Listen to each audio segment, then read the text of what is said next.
So, Canadian Love, we're here with Sammy for a quick hot topic video because Sammy, one of our Canadian Love team members, Lily, saw a post on Facebook about the gender swap Snapchat filter that you seemed to have a strong opinion about. I would love to hear you weigh in on it. Yeah, so the way I mean, if you want to get into technology and certain developments and just the way that Snapchat filters have appeared and Yeah. the way that it's programmed to, make certain genders look like another gender and vice versa. It's just,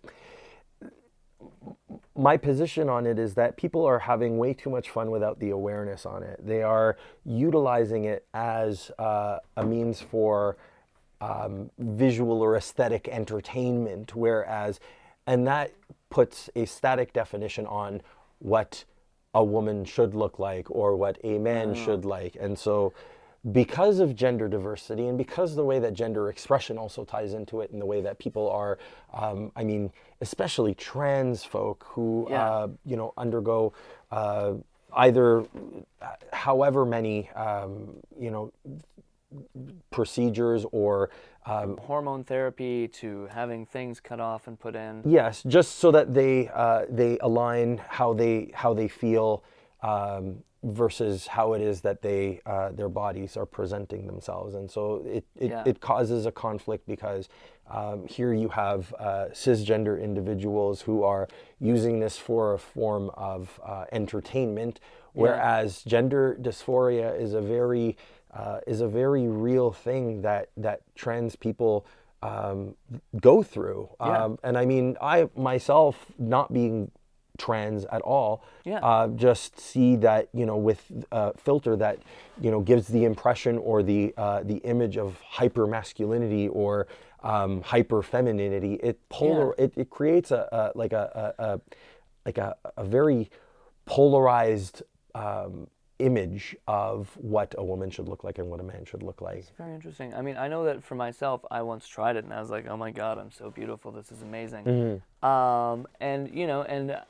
without thinking about it too much, you would think that a gender swap filter would be good, would be showing people that, the gender binary way that we see ourselves, isn't the only way to be, and create more body positivity and agender, non-binary positivity. It sounds like that's not the case. It's not the case because it firmly represents one side as being male and one side as being female, and there's no opportunity for any nuance.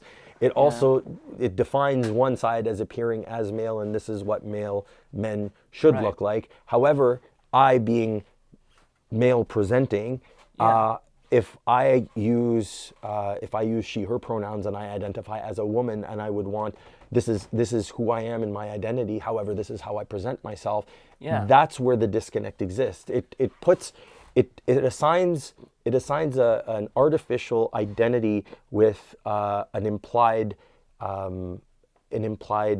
presentation. I see and that, and that's where there's conflict in the congruent perception. I see what you mean. I mean, by saying here's what a man looks like as a woman, here's what a woman looks like a man, it's still enforcing here's what a woman looks like and what you look like as a woman, therefore this is woman, this is man. It's still enforcing that controlling, limiting gender binary thing of, oh, you have a vag, here's what you better look like or you're not perfect and oh, you've got a penis, here's what you should look like, be more rugged. Precisely. Yeah, I mean, the biological implications are an entirely different. I mean, that's also a factor in this, but it is. I mean, it's a Snapchat filter for faces. It's not a Snapchat filter for other specific body parts. So totally understand that. Yeah. Is there a way for it to be done in a positive way, or should it just be abandoned? I believe it should be abandoned altogether. Okay. Yes. Hey, gender filters. Just completely abolish them altogether because it's not. I mean, it might be technologically progressive. It's like, oh, that's cool. That's what that looks like. But it's not helpful. It's very detrimental and very damaging and very harmful to particularly trans people and just those who are gender fluid. Yeah.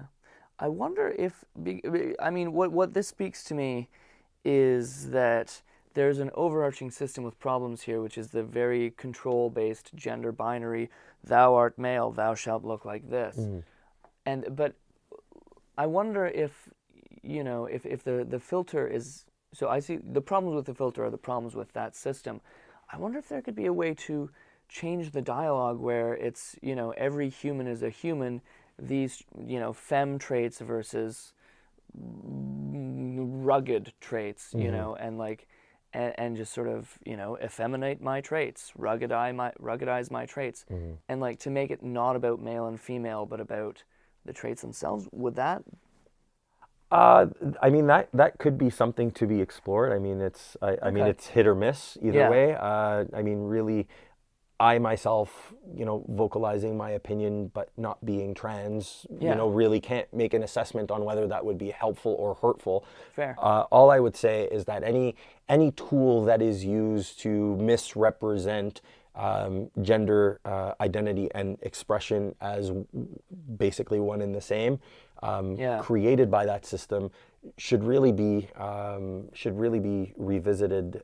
It's perpetuating the system. That's not ideal. Precisely. So when you use your Snapchat gender filters, you are reinforcing the idea that there are two genders and here's what each of them should look like, Precisely. which, unless you were born looking like either Superman or Barbie, is not good for you. It's not helping anybody. It helps nobody to continue enforcing that system of here is what you should look like based on this gender. Precisely. It works. It works counter to our journey towards equity and towards understanding and compassion. Yeah. Yeah. I mean, I think self-love is so important, and it's hard to love yourself when you're going, oh, that's what a woman should, oh, that's not me. Yeah. Oh, that's what a man, oh, that's not me. Exactly. So, yeah, so it's bad for self-love, basically. It furthers the dysphoria, exactly. It furthers the dysphoria. Yeah.